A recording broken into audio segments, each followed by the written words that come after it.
Hello, I'm Noel. This is Antonia from Boxtail Soup Theatre Company. This is another Boxtail Scoop, and if you've been watching these videos and enjoying them, maybe give us a thumbs up, leave us a comment, or possibly even subscribe. Went straight into it, remember that time. We're going to keep it quite simple and fairly quick this week because basically we've just continued working on exactly what we were working on last time. Last time we were showing you the progress on these Alice puppets, and we showed you how we built some of the animal shapes onto the basic Hare template that we had for the heads, and we showed you what we'd done with the bodies as well. This week, basically, you've been pretty much just working exclusively on finishing off the heads, basically putting the detail on, smoothing them out, adding like all the little details around the eyes and these lovely other bits and touches. So we're just going to have a look through them all. Yeah, so you can see we've got a motley crew of characters over the front here, and I'm really pleased with them actually so far. They're all going to have a coat of spray paint for one thing, to make them a little bit more durable actually, and also to mean that if we did do it outside, they can withstand a certain level of water damage, as in they won't get damaged. Yeah. So they're not quite finished, but they're now ready for their spray painting. And you may remember, I think it was 2 vlogs ago, we showed you the old headpieces that we put on the old puppets for when we did the first iteration of this show. And you may remember, if you don't just flick back, they were made of wool, all their kind of wigs were made of wool. So we wanted to keep the sense of that because we like the way it moves, we like the way it looks. It adds a certain something to them. Yeah, it had a particular charm, didn't it? And a lovely movement, like you say. So obviously with these ones it's slightly different because unlike the old heads, which were a kind of a full papier-mâché balloon, so they had a whole circle where you could kind of put a full wig on, these didn't need that, they just needed a touch. So that's what I've been doing with them all and trying to make them all a little bit different. So obviously with the white rabbit here, you can see he's got quite a lot of, he's got these tufts of wool kind of going around him like that. Which, you know, I think he looks a little bit old manish in a fun way. And then I've given them all these kind of eyebrow type things, and I tried to give them a slightly different shape depending on the animal and depending on the personality of the animal. And that helps to seat the eyes so they don't look quite so like they're just staring into on space, yeah. I think, is what happens often when they don't have anything to kind of set them in the head. So he's looking lovely. And then as you can see, I've done different things basically with each one, pertinent to the animal that they are, and also the personality of the character. So you've got little, I might not pick them all up actually because they're quite difficult to put back down again, but I will pick up him because he's hilarious. So I've given him under eye bags, a bit like my own, and then some tufts on his antennae. This is the caterpillar. This is the caterpillar. Noel thinks he looks a little bit alien, like because of his little antenna, which I think is probably true. Once he's got his body, he'll probably look. I mean, the trouble is with caterpillars, they do look a little bit like. They don't have a specific face, do they? Really? No. But anyway, I quite like him. I think he looks quite sweet. So you can see the kind of different sort of personalities. I suppose a very different one then is the Hare, the March Hare at the very end. If you can try and grab him. Where, I mean, he's quite bonkers really, let's be honest. So we went for that within his face. We try not to give them too much of a fixed expression because obviously you want them to be able to portray a range of emotion. However, with these characters particularly, they are very much for a particular moment in the story, aren't they? So absolutely, yeah.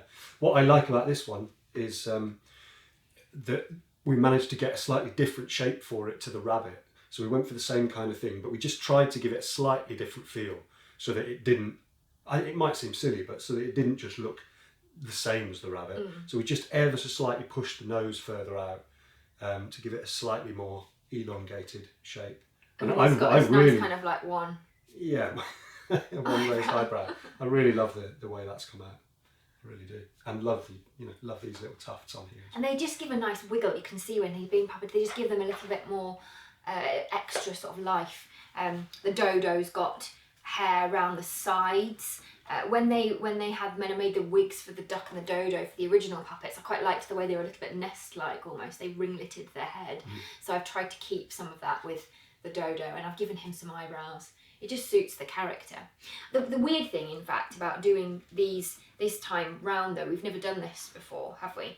Where we've reimagined, well, not reimagined, but where we've revamped a show.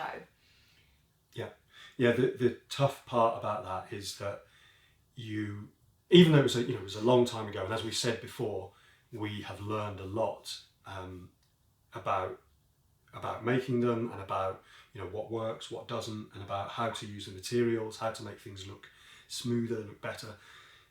But having said all of that, that original show has its own charm. It did very well when it went out touring, and you don't want to lose whatever it was that made those puppets work, that made them successful, that made them that gave them their charm. And also, I think when we then, obviously we built the puppets and then we made the show, so we rehearsed it and we created their characters, we gave them certain voices, we gave them certain personality traits that very much kind of came from what they looked like as puppets and what they felt like to puppeteer.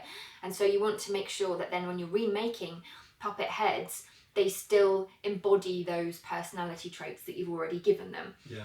Hence the fact that I wanted to give this caterpillar those sort of slightly more old-looking eyes, because he's quite wise in our version, I think. And I've just realised I've got my phone in my pocket. I hope that doesn't go off. And it's tricky because you as much as you can sort of point to some things and go, okay, well, we like the way the hair looked, we like the way the ears looked, we like the way this, that, the other. Sometimes there's just an undefinable something about a puppet that gives it, that makes it come to life, that just is really difficult to recreate or recapture. So I have to say I'm really, really pleased with how all of these have come out, because I actually think they're all quite engaging, and they still feel like the same show. I think that's what's really nice, because that's what we were concerned about most. You can see there's other little tweaks that I've done. We've done, like with the duck, I said I wasn't going to pick them up, and now I've been picking them all up. We slightly changed the beak shape. So I've just kind of gone up a little bit, like Noel said we were going to do, in the middle, to give it a little bit slightly more duck-like bill. Looks a bit more organic, doesn't it? And then she's got these funny little tufts again at the top. Once she's spray painted, I mean, I may add a tiny bit more hair, I haven't decided yet, but I think it's about right. Sort of judicious use of the wool, really, with these guys, because now they do look more specifically animal. You have to be a little bit careful that they don't suddenly look like they've got a weird hairstyle. It has to tip back, actually, it's fine. And then on the backs of them, I've also put in the piece that, I'll pick her up again and show you, the piece that you hang the body off. So this piece here, where we hang the ribbon off to attach them to the body. They've now all got that. They've also all got a piece at the top here so that they can hang on the stands. It just allows them to hook on without sliding off. Yeah. The little hook at the top of the stand. And then the other thing I've been working on is Alice, Puppet Alice, and she was really tricky because I wanted to keep her hair, so I'd made a woolen wig for the old puppet, and I wanted to keep it ideally because I liked it. And so I needed to make the top of the head fit that. And the old puppet Alice, was made out of a... She was made out of a 2-pint milk bottle, plastic milk bottle, turned upside down. Then we cut the top off and pinched it together. So she had a slightly strange shaped head in a way because of the fact that she was made of a milk bottle. But anyway, so I've got, this wig is just balanced on her head at the moment, but you can see how she's coming along. I'm quite pleased with her, actually. I think she looks quite sweet. So I've changed, in the old puppet had slightly different eyes because she was supposed to match the other puppets that we used for that show. But this puppet I've given the same kind of button eyes as the other ones. But she's quite similar, and she still has the same sort of feel, I think, as the old. Yeah. But if I take her wig off, you can see the slightly strange shape I had to give her head, so it kind of goes into a little bit of a sort of pin top, doesn't it? And again, the tricky thing, I mean, actually, you started off very well, because the shape that you had to begin with, placement of the nose and everything was great, and then you had a little bit of trouble just getting the other features and the mouth and stuff in the right. Just to, again, it's a very, very slight change can affect the whole expression and the whole feel of the puppet. Yes, I had a real problem with the mouth, didn't I? I think I put it too high, which in fact Noel said he thought I had done, and stupidly I didn't really listen, so then I had to take it off and put it back on again, and he was absolutely right. Because what had happened was I put it a little bit too close to the nose, so she sort of looked like she was sticking out her chin in an odd way when in profile. From the front it looked okay. But it's such a small change, you know, But it's now half a centimetre or so makes a big difference. Much better now. Yeah. And meanwhile, Noel's been also working on various other bits of prop. We wanted to remake the table that we use for the tea party scene, the Hare and Hare's tea party scene. We wanted to make it so that it would pack better. So we'll show you that another time. So Noel's been working on that, and also on how we modify the stands that we had for the original puppets so that we can make sure that these guys work on them, and so you've made a little extra piece which works really nicely. Yeah. So that's it really for this week. I mean, we've made a lot of progress on them, we're happy with that, and so hopefully next time we'll be able to show you them with the colour on their faces and the... Yeah, I mean, I think we'll have to, because then the following week we're actually performing it in Brighton. Yeah, so they have to be ready by then. So thanks very much for watching, and we'll show you a little close-up of some of the faces as well. Like I say, if you've enjoyed it, give us a thumbs up, give us a comment, or maybe even subscribe. That'd be great. Thanks.